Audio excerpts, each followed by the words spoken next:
बिस्मिल्लाहिर्रहमानिर्रहीम। आज हम एएस लेवल अकाउंटिंग, जिसका कोड है 9706/22, इसका अक्टूबर नवंबर 2019 का पेपर 2 करने जा रहे हैं। और पेपर 2 में क्वेश्चन नंबर 1, 2, 3 ऑलरेडी रिकॉर्डेड हैं, आपको प्राचीन सर्किट के यूट्यूब चैनल की प्लेलिस्ट पर मिल जाएंगे। आज हम अपना लेक्चर का स्टार्ट क्वेश्चन नंबर 4 से करेंगे। और क्वेश्चन नंबर 4 देखते हैं अब क्या है। Manufacturing account, I think.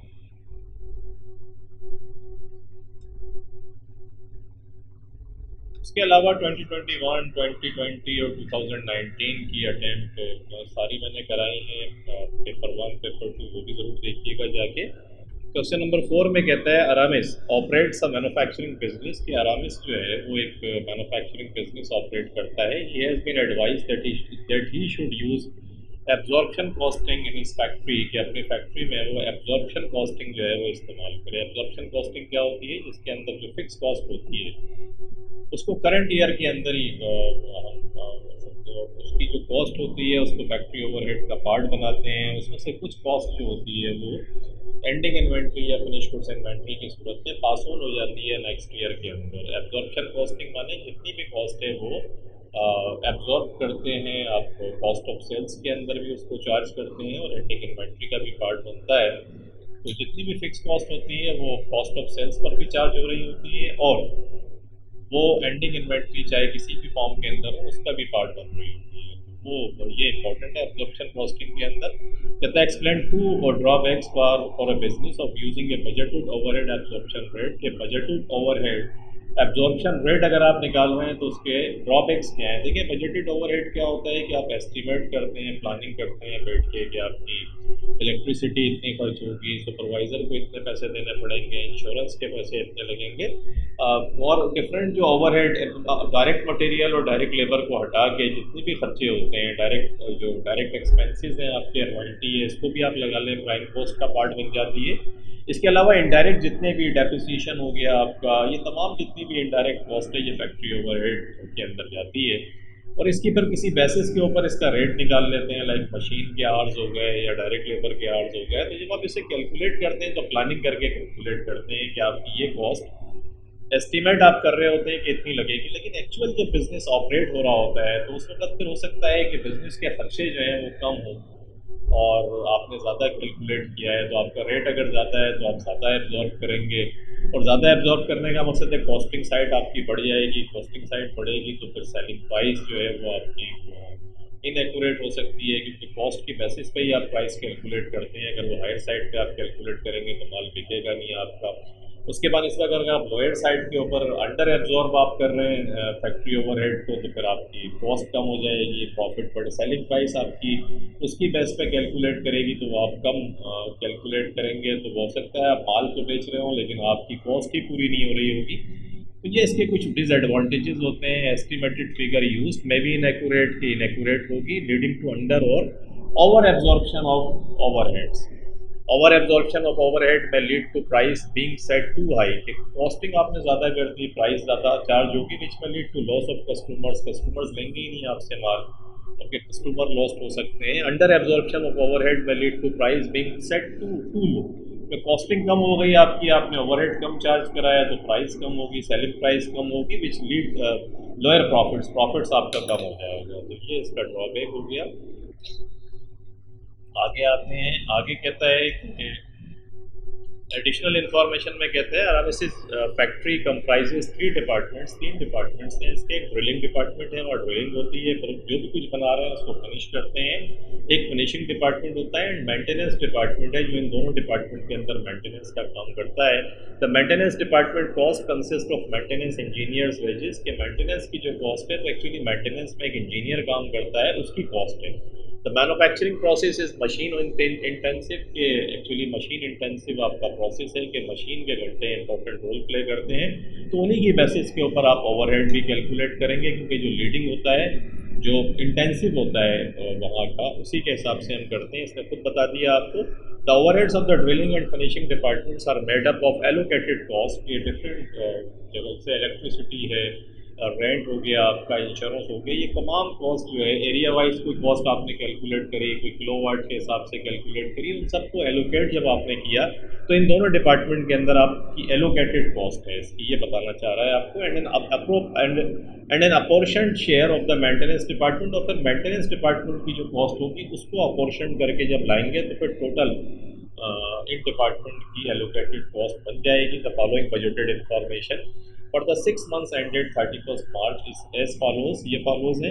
Allocated cost दी हुई है आपको, यूज़ ऑफ मेंटेनेंस दिया हुआ है 208,000 की कॉस्ट थी, जिसका 38% जो है आपने, तो 208,000 का 38% आप निकाल लें तो 79,040 बनता है, 79,040 ये इसका बन गया। मैं इसको और इसको अगर प्लस करूँ, प्लस 435,720 तो 514,760 ये फैक्ट्री ओवरहेड आ गया ड्रिलिंग डिपार्टमेंट का। इसी 208,000 का 62% निकालने हैं तो ये बनता है आपका 128,960 और इसको और इस 748 प्लस 748,900 को प्लस कर दें तो 877,860।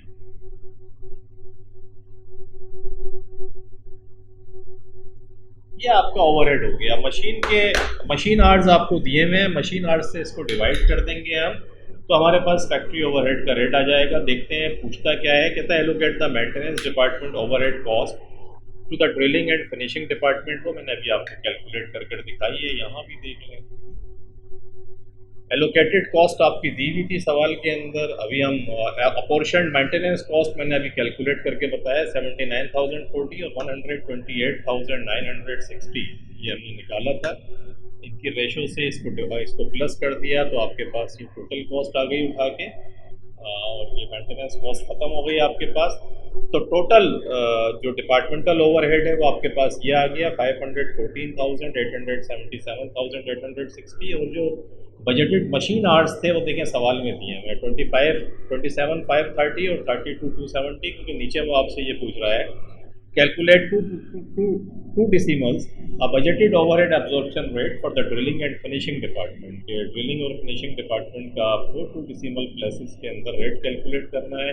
क्या आपने निकाल लिया है, आवर्स आपको दिए हुए थे, इससे डिवाइड करें, आपके पास रेट आ गया कि इसका मतलब है 1 घंटा अगर मशीन चलती है तो ड्रिलिंग डिपार्टमेंट में $18.70 का खर्चा होता है आपका, और अगर 1 आवर्स मशीन चलती है फिनिशिंग डिपार्टमेंट में चलती है तो $27.20 का खर्चा होता है आपका फिनिशिंग डिपार्टमेंट में। तो ये आपने रेट कैलकुलेट कर दिए सिंपल तरीके से। एडिशनल इन्फॉर्मेशन में कहता है the following information relates to maintenance engineers wages. उसने हमें बताया था कि मेंटेनेंस डिपार्टमेंट का इंजीनियर जो कॉस्ट है वो इंजीनियर जो काम करता है उसकी सैलरी है। ड्यूरिंग द 6 month पीरियड, 6 महीने के पीरियड में इन्होंने ये काम करा है। कहता है workers are paid a basic rate of $30 per our, $30 per our के हिसाब से इसको पेमेंट करते हैं। Overtime is paid at 1.5 times the basic rate. तो देखिए टोटल बेसिक आवर्स जो इसने काम करा 6,800 किया, इसको 30 से, क्योंकि बेसिक जितने घंटे होते हैं उस पर तो ये फिर इनका रेट है $30 का, उस पर अप्लाई करते हैं तो $30 से आप निकाल लें 6,800 मल्टीप्लाइड बाई 30, ये बन गया आपका 20,000, 2,04,000। ये आपके पास आ गया 2,04,000 और उसके बाद कहता है overtime is paid at 1.5 times the basic rate. देखिए टोटल इन्होंने घंटे 7,500 आवर्स काम करा, जबकि 6,800 को करना ही करना था जिसकी पेमेंट हो गई है। तो 7,500 माइनस 6,800, 700 आवर्स आपने वो काम करा जिसको आपको जो रेट मिलेगा वो ओवर टाइम मिलेगा। इसके ऊपर ओवर टाइम कितना मिलेगा, अब देखें ओवर टाइम 700 जो है 1.5 times के हिसाब से, तो इसका मकसद है मल्टीप्लाइड बाई 30 मल्टीप्लाइड बाई 1.5, क्योंकि रेट का 1.5 टाइम आप पे करेंगे तो 700 मल्टीप्लाइड बाई 30 मल्टीप्लाइड बाई 1.5, 315,000 ये आपने इन 700 आवर्स की जो पेमेंट करी है आपने बेसिक के तो वही 30 है, और बाकी जो जितना एक्सेस इन्होंने काम करा है उसका जो रेट है उसका 1.5 से मल्टीप्लाई कर दें तो ये आपके पास आ गया। इन दोनों को प्लस कर लें, 315,000 प्लस 204,000, तो 235,500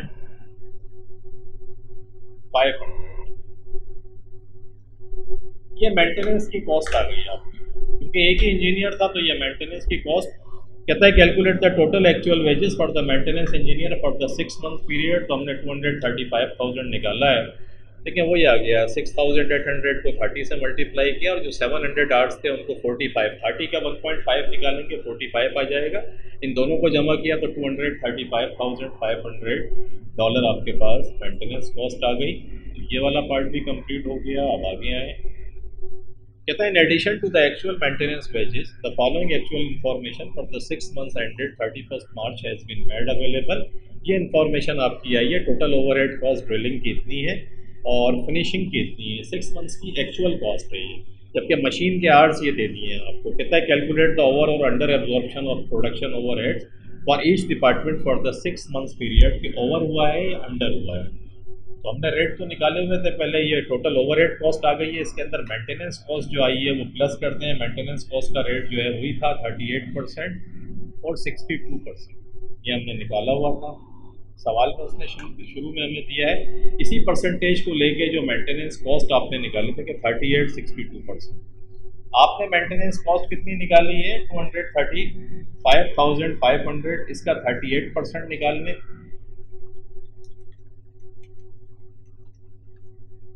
तो 89,490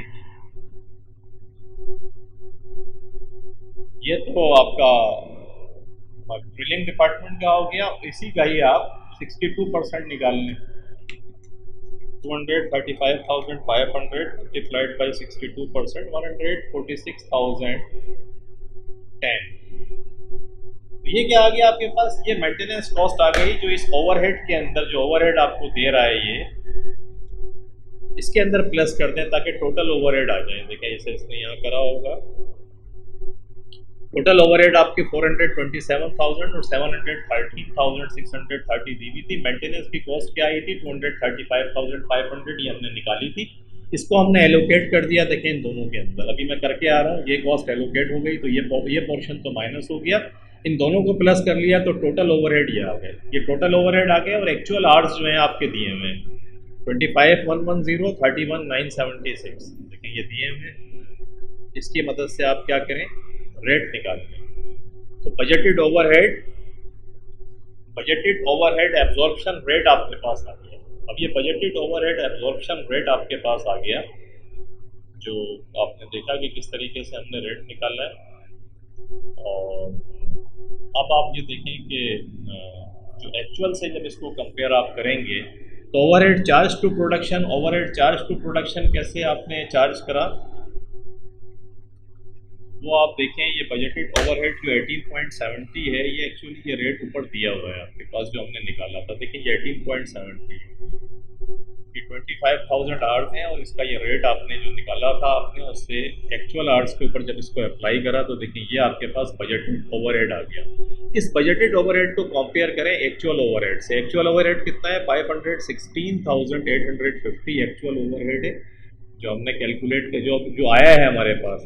वेयर एज क्योंकि देखिए ये मेंटेनेंस डिपार्टमेंट की भी एक्चुअल सैलरी है जो 6 महीने की आपने इंजीनियर को पे करी और ये एक्चुअल कॉस्ट है जो आई है, तो ये एक्चुअल ओवरहेड है। वेयर एज आपने प्रोडक्शन पे कितना अप्लाई करा 469,557, इसमें से इसको माइनस करें तो ये अंडर एब्जॉर्ब का मकसद है कि आपने प्रोडक्शन पे कम अप्लाई करा ओवरहेड क्योंकि एक्चुअल ओवरहेड ज़्यादा था और बजटेड रेट की मदद से जो एप्लीकेशन है वो फिर कम है, इसे कहते हैं अंडर एब्जॉर्प्शन। यहाँ पर एक्चुअल था 859,640 और आपके पास जो बजटेड आया वो 869,747 आया। तो 869,47 और 859 आपने इसका मतलब ओवर एब्जॉर्ब कर दिया तो 10,107। जब बजटेड ज़्यादा हो और एक्चुअल कम हो तो ओवर होता है, जैसे इस वाले केस में हो गया, और बजटेड कम है एक्चुअल ज़्यादा है तो फिर अंडर होता है। तो आपने इस तरीके से ओवर और अंडर एब्जॉर्प्शन रेट आपने निकाल दी है। आसान सवाल है, सिंपल, मैं कई सवाल करा चुका हूँ इस किस्म के, आप देख लीजिएगा जाके। एडिशनल इंफॉर्मेशन में कहता है Aramis accountant has suggested that he uses marginal costing, कि वो मार्जिनल कॉस्टिंग को इस्तेमाल करे। He provides the following analysis for one product, एक प्रोडक्ट की उसने इंफॉर्मेशन आपको दी है, डायरेक्ट मटेरियल ये दिया हुआ है, डायरेक्ट लेबर दी हुई है और डायरेक्ट लेबर ड्रिलिंग की दी हुई है, फिनिशिंग की दी हुई है। Overhead absorption, overhead normally fix cost होती है। नॉर्मली फिक्स कॉस्ट को हम कंट्रीब्यूशन मार्जिन का पार्ट नहीं बनाते हैं, मार्जिनल कॉस्टिंग में हम कंट्रीब्यूशन मार्जिन निकालते हैं। कहता है सेलिंग एंड एडमिनिस्ट्रेटिव कॉस्ट, आगे कहता है ये $280,000 है। Half of the selling and administrative cost are variable, ये वेरिएबल है तो इसका 50% अगर मैं निकालूं तो 140 जो है इसका वेरिएबल है और 140 जो है इसकी फिक्स कॉस्ट है। कहता है Aramis requires that all product achieve a profit margin of at least 15%, के तमाम प्रॉफिट जो है कम अज़ कम 15% का प्रॉफिट होना चाहिए। A new customer has approach Aramis and offer to pay him $1,300 for his product. इस प्रोडक्ट के उसने कहा मैं आपको $1,300 दे दूंगा। The normal selling price for this product is $1,750। Normal इसकी प्राइस ज़्यादा है और वैसे जो दे रहा है ये $1,300 दे रहा है। तो आप कंट्रीब्यूशन मार्जिन निकाल लें 1300, उसका फार्मूला होता है कि 1300 ये सेलिंग प्राइस है, इसमें से वेरिएबल कॉस्ट को माइनस कर देते हैं। वेरिएबल कॉस्ट कैसे आएगी? देखिए वेरिएबल कॉस्ट क्या है आपके पास, एक तो 7, ये 3 वेरिएबल कॉस्ट हैं, 710 प्लस 225 और प्लस 85, ये 1000।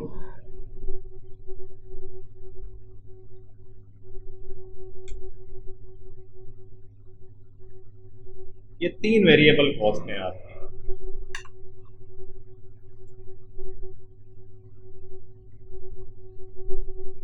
$1,020 और ये जो ओवरहेड है ये फिक्स कॉस्ट है, इसको काट दें आप कंट्रीब्यूशन मार्जिन के वक्त इसको नहीं निकालते। इसका फिक्स जो है 140 वेरिएबल है, तो 1020 में ये वेरिएबल कॉस्ट 140 प्लस कर दें तो 1020 प्लस 140 1160 ये वेरिएबल कॉस्ट आ गई आपकी।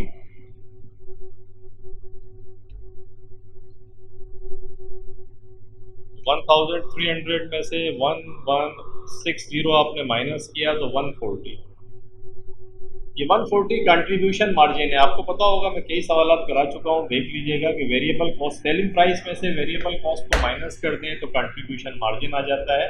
$140 का कंट्रीब्यूशन मार्जिन है आपका, इसमें से फिक्स कॉस्ट को लेस करते हैं। फिक्स कॉस्ट कितनी है आपकी? फिक्स कॉस्ट आपकी है 115 प्लस 45 प्लस 140 प्लस 140, ये जो सेलिंग एंड एडमिनिस्ट्रेटिव कॉस्ट का 50% फिक्स था तो 140 को प्लस कर लें 300 आती है। तो फिक्स कॉस्ट 300 है, कंट्रीब्यूशन मार्जिन सिर्फ 140 है, तो इसका मकसद है आपने जो लॉस करा है इस प्रोडक्ट के ऊपर $160 का लॉस आपको हुआ है। अगर ये ऑर्डर आप लेते हैं तो $160 का लॉस है, और अगर आपके पास कैपेसिटी ज़्यादा है तो प्लांट की $140 का आप कंट्रीब्यूशन मार्जिन कमा रहे हैं। पॉइंट समझने का ये है कि $140 का आप कंट्रीब्यूशन मार्जिन कमा रहे हैं। अगर आपके पास कोई ऑर्डर नहीं है कंपनी के अंदर और ये फिक्स कॉस्ट तो वो है जो आपको इन ईदर वे पे करनी है, तो फिर इस ऑर्डर को एक्सेप्ट कर लेना चाहिए आपको।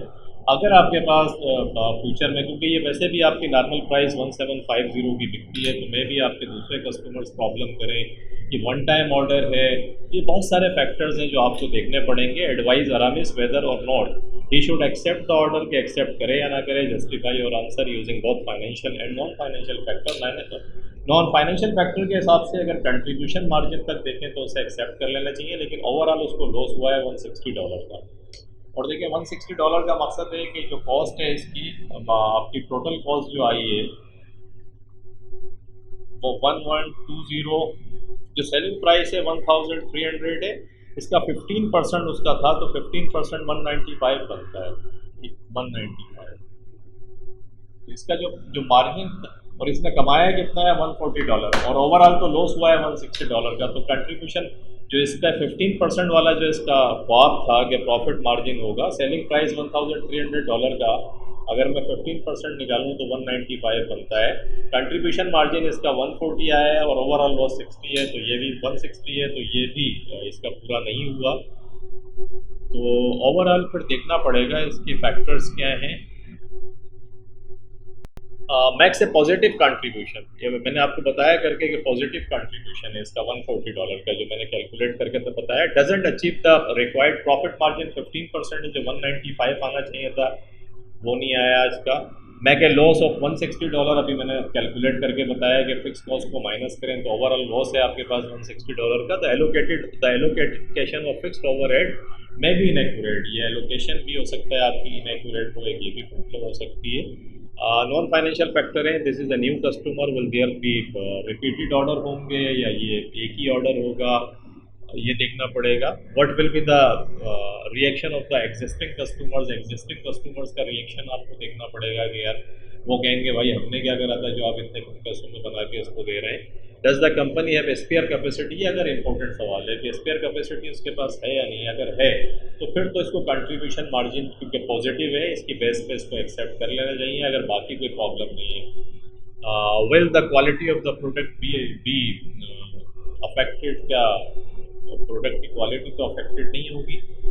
ये आप कौन फाइनेंशियल फैक्टर्स आ गए, उसके बाद आगे आए, ये वाला सवाल भी कंप्लीट हो गया आपका। वो इनको देख के प्रोज एंड कॉन्स को देख के it's we should decide accordingly, ये आप एक स्टैंडर्ड सेंटेंस लिख दिया करें बाद में, पहले प्रोज एंड कॉन्स आ गए और उसके बाद ये जुमला। State 4 factors that a business को consider before changing its supplier, supplier को चेंज करने से पहले कौन से फैक्टर्स वो कंसिडर करेगा। तो देखिए, will the product quality be the same, आप चेंज कर रहे हैं सप्लायर को तो भाई जिससे लेने जा रहे हैं उसकी क्वालिटी सेम होगी नहीं होगी। Is the new supplier likely to offer a lower price, के जो न्यू सप्लायर है वो प्राइस आपको कम करके दे रहा है या नहीं दे रहा है। Will the new supplier offer the same credit terms, अगर मैं 30 डेज़ का क्रेडिट है कि मैं 30 डेज़ में पे करता हूँ तो ये कोई गड़बड़ तो नहीं करेगा, 30 डेज़ के अंदर ही मैं इसको पेमेंट करूँगा, ये देखने वाली बात है। Is the supplier reliable, most important thing is that कि भाई वो रिलायबल भी है या नहीं है। Will the supplier offer delivery, क्या वो सप्लायर डिलीवरी टाइम के ऊपर कर देगा या नहीं करेगा। These are the factors we should consider. ये 2019 का विंटर की अटेम्प्ट भी आपकी कंप्लीट हुई एंड दैट्स ग्रेट कि हमने 2021, 2022 और 2019 3, 3, 6 और 3, 9 यानी 9 अटेम्प्ट्स के पेपर सारे आपके पास आ गए कि कंप्लीट मैंने एक एक सवाल आपको कराया। ये सब मौजूद है, मल्टीपल चॉइस 2017 तक मौजूद है। तो कीप प्रैक्टिसिंग एंड स्माइलिंग। मिलते हैं नेक्स्ट लेक्चर के साथ। अल्लाह हाफिज़।